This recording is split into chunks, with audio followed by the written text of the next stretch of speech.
DLC. The last game I want to talk about provided a code for this game as well is Citizen Sleeper 2. Jeff, I believe you've been playing some Citizen Sleeper 2. 2? 2. Yeah, Star Wars Vector.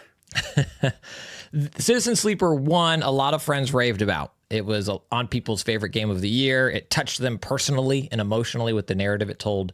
I've been doing this long enough to know that it is not my style of game. It is not the type of game, kind of like ChoreCore we talked about.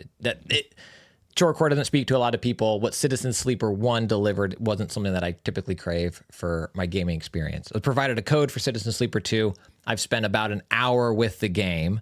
And I will start by saying it is still not my main type of game. This is not the type of game that I will seek out randomly in a sea of too many games. That said, man, this game brings a vibe to it.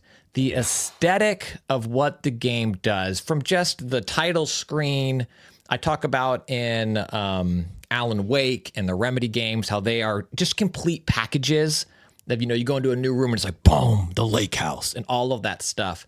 And the way Citizen Sleeper 2 is also conveying its feelings and its narrative through every aspect of the game seems top tier, right up there at, the best of what it's trying to do. It's a very different game than those Remedy games. It's a tabletop role-playing game. Yeah, a lot of reading. Yes. I mean, Baldur's Gate 3 is a tabletop role-playing game too.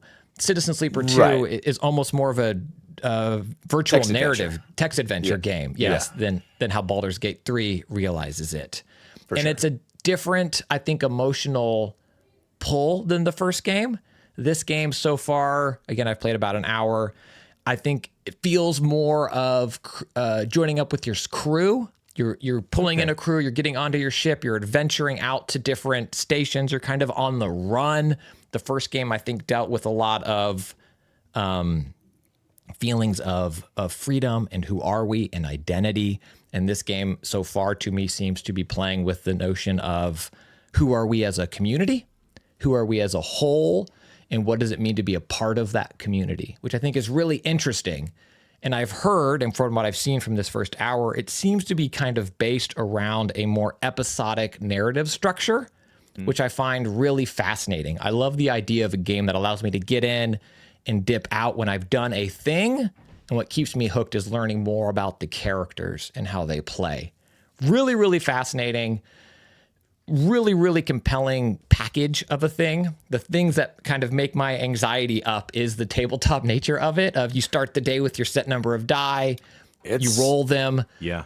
The game tells you, like, you can do this. You have a 50% chance of it working. And I'm like, well, that means I have a 50% chance of it not working. And that's going to make me feel bad. There's a lot of failure in this game. Yeah. Which I think the game presents as opportunity. Yeah. But I take it as failure. Hearing that they've kind of shifted to an episodic approach is especially enticing. I really enjoyed Citizen Sleeper 1, but I ran into that issue of, okay, where do I stop now? I don't know when I'm done. What, is the game going to tell me I'm done? I'm just tired of reading now. I'm just going to stop.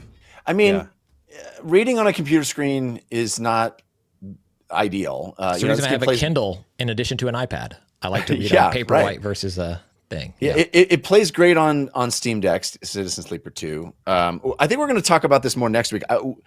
If all things work out, I don't like talking about things when they're not 100% set, but we may have this is a solo developer, and he may be joining us, Gareth. He may be joining us next week on the show. So I'm hoping we'll talk a lot more about this game, but it's an incredible accomplishment. The writing is excellent. It really is beautiful writing, which is what you want out of a text adventure, mostly text reading adventure experience.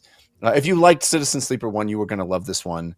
It tweaks some of that formula, as Christian mentioned, but man, it's still, you feel like you're on the razor's edge all the time. The time. Yeah. And, but it's really, really cool. It's such a great vibe, as you said, as well. I have a lot of really positive things to say about this one, but I think we're going to talk a lot more about it next week. Hopefully Gareth will be here to talk about it, but it's a great game, really worthy successor. Yeah. And Jen, I think you should check it out. Like I said, I haven't really got into that full episodic structure of it yet, but from what I've read and from what I've seen already, it does seem like you have your crew, you go to a thing, you do that thing, and I think that then gives you a nice moment of, man, I've been stressed out for the last 30 minutes. Let me reset for a minute. Citizen Sleeper 2. It's on I think it's only on PC at the moment. If that I think that's true, yeah. I think it's only on Steam right now. Yeah.